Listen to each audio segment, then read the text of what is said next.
Welcome in then to the latest edition of Extra Time. Thank you very much for your tweets. Luis is with us, as is Stevie. Shaq, this is going to be your last show. Is that right? Whatever. Because you're winning the lottery. That's right. You're winning the $1 billion jackpot this evening. And I don't intend to share it with anybody. Would you still come to work tomorrow for the Community Shield if you want it tonight? Absolutely. Yes. Professional. $1 billion won't change me, Dan. No, definitely not. You're not buying another Maserati, are you? Well, I may. I may. Okay, first question. Have you ever played a game hungover? What was the experience like? I wonder who I'm drawn to for this. Well, I've got to tell you, very few times. Right. The one I do remember was at the end of the season trip, Liverpool went to Israel. Okay. To play, part of the trip was you had to play a game. And we got there on the Friday, we were to play the game the Saturday, and then we were to have a couple of days before going home. Right. And so in our wisdom, we decided that it wouldn't be that bad if we just went for a couple. Because you're good at that, just going for a couple as a group. So we all went out for a couple, we went to the square. Right. And we ended up playing a game called Buzz. For those who aren't aware of Buzz, what are the basic Buzz, rules? it depends. It's usually multiples of 6, 7 or 8. Right. And it goes round. So You count and you've got to say Buzz, and if you don't say count. Buzz, you have to drink. Right. And if you say it the wrong time, you've got to drink what's put in the middle. Right. So, of course, it went pear-shaped. We all Yeah. ended up drunk. Yes. And in fact, somebody ended up hitting Alan Kennedy. This was like 82 or 83. Of course.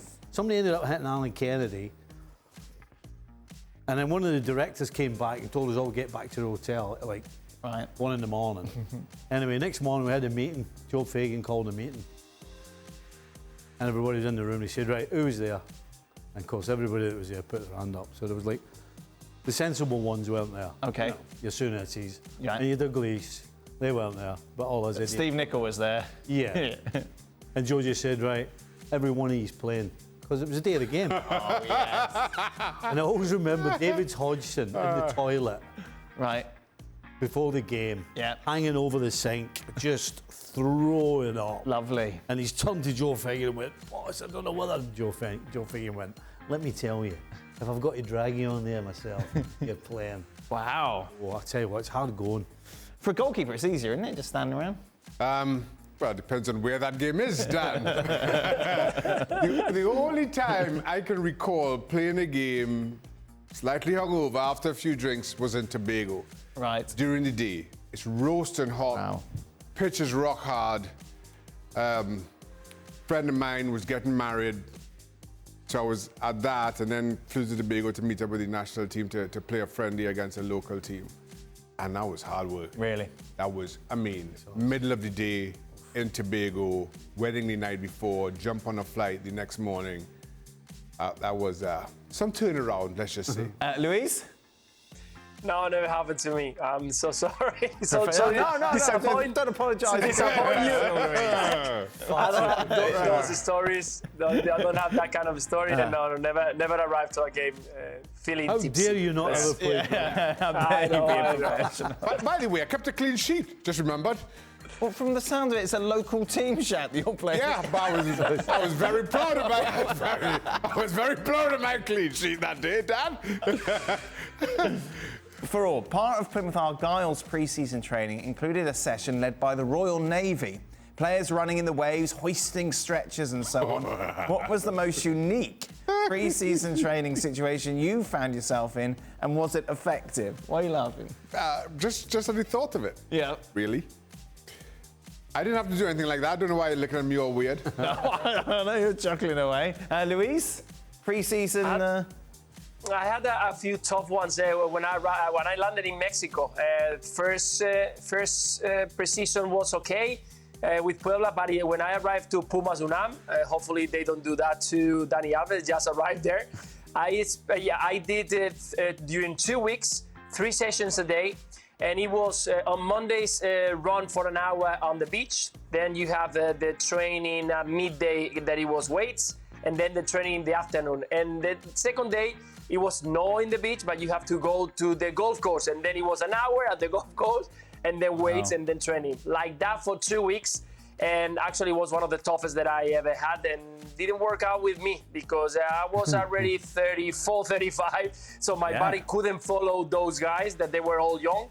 And just before the first week before the first game, in the first reunion, and this is quite funny, we have a meeting on the pitch. We were going to train like 11 versus 11 against the young guys because we had the first game at the weekend on Saturday.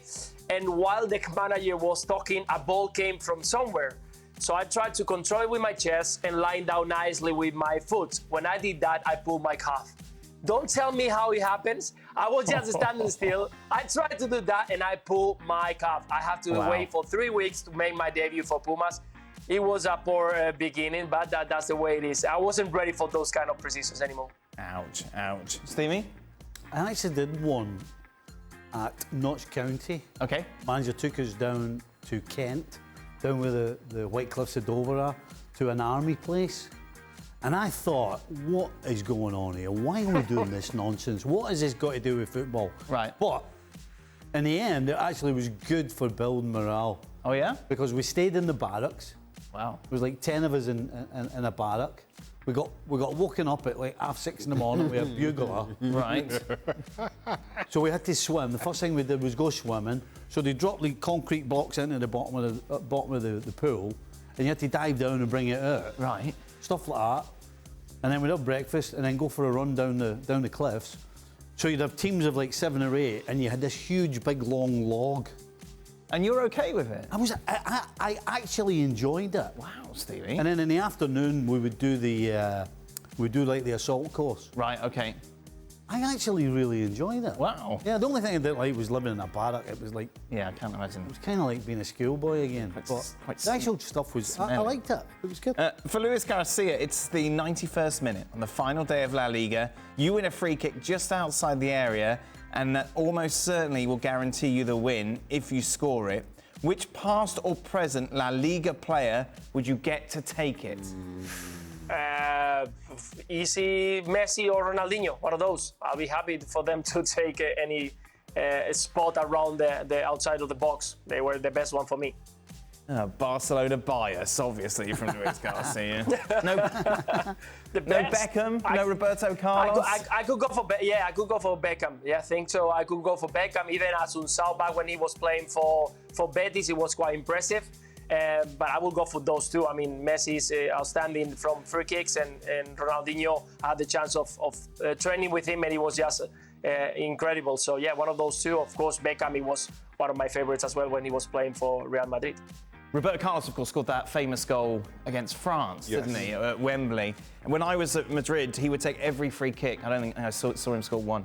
Terrible. All of them. Just all over them. You're a jinx, Dan. That's what I heard. Oh, yeah, I jinxed Roberto Carlos. He was awful. For all, who is one incredible footballer from their time playing and in their respective positions who is barely talked about, and who the current generation of fans might not be aware of? Who's underrated, Shaq? Matt Le Tissier, I've always said. You always talk about him. I don't think he's underrated. Yeah, but I'm the only one who talks about him. No, a lot of people talk about Le Tissier. I don't think fans today would have a clue who Matt Le Tissier is. Right. Not a clue. That's all I got. Oh, okay. Stevie?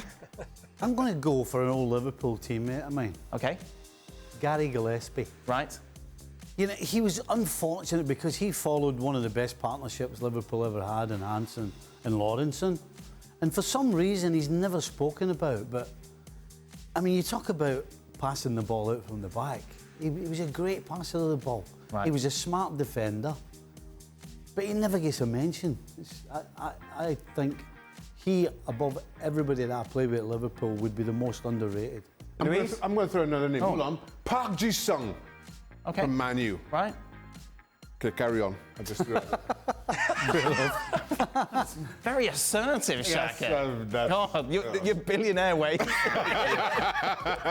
Actually, you better say as much as possible tonight. I'll never see you again. Luis?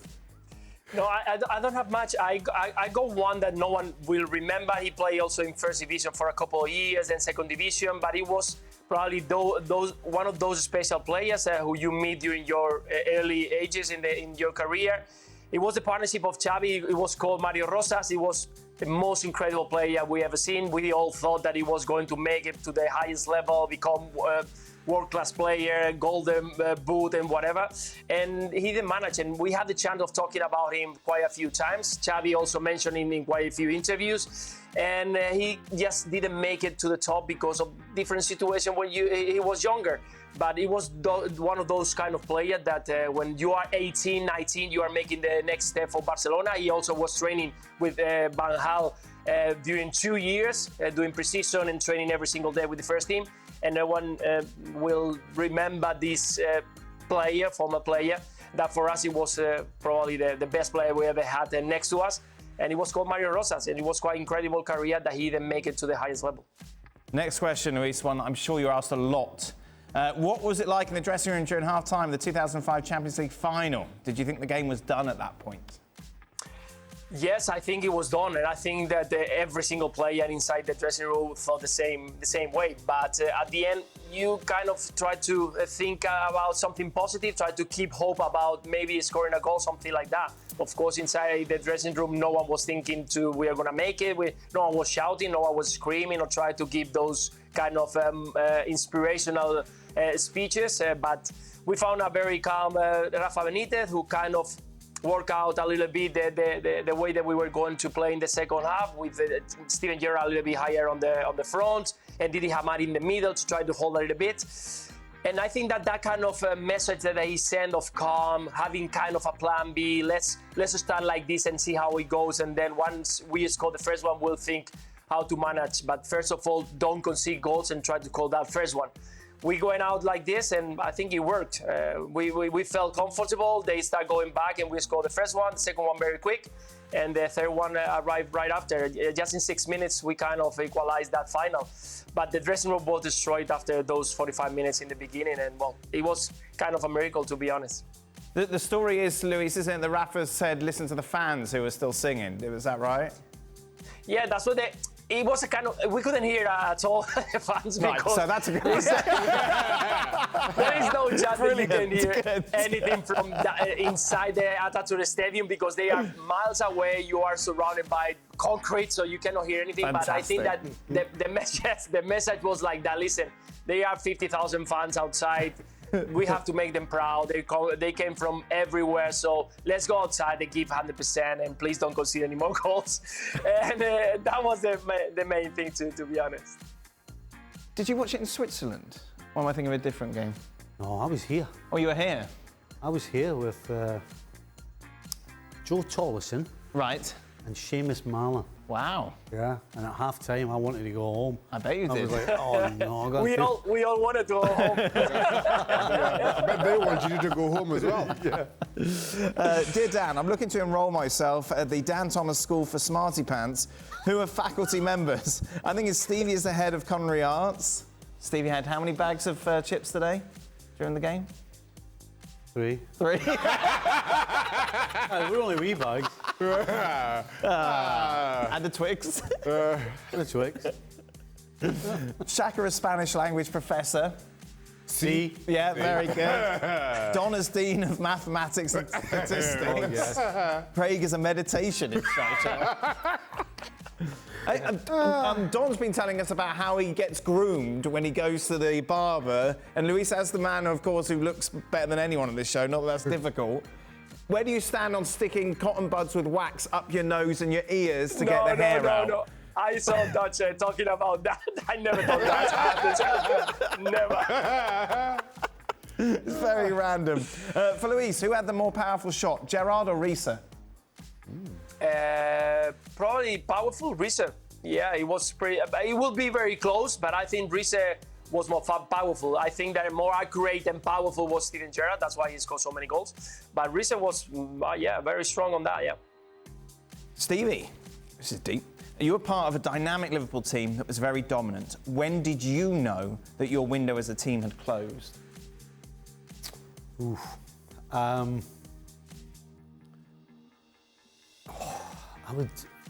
It's actually pretty clear. It'd be the season after Kenny left. Right. There was a lot of changes, not just at the club, but... So who took over then? Was it... Well, so Kenny left 91. Yeah. The middle of 91. And we were still pretty good, but we weren't as good. And we'd kind of lost something. It was after Hillsborough, we lost the edge, basically. Right. Yeah.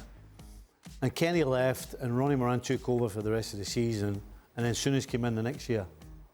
And a lot of things changed, including the rules as far as European football were concerned. Right. You were only allowed 3 foreigners.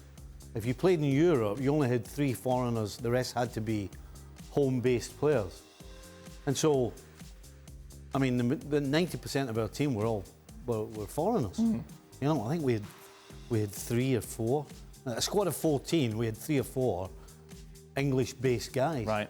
And so Souness had no choice, but to get rid of a lot of players. And obviously when you get rid of a lot of players, you've got to bring some players in. And as it turned out, the players he got rid of, the ones that he brought in, weren't as good as the ones that left.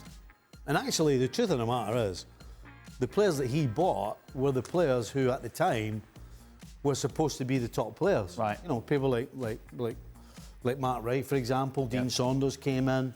Michael Thomas came in.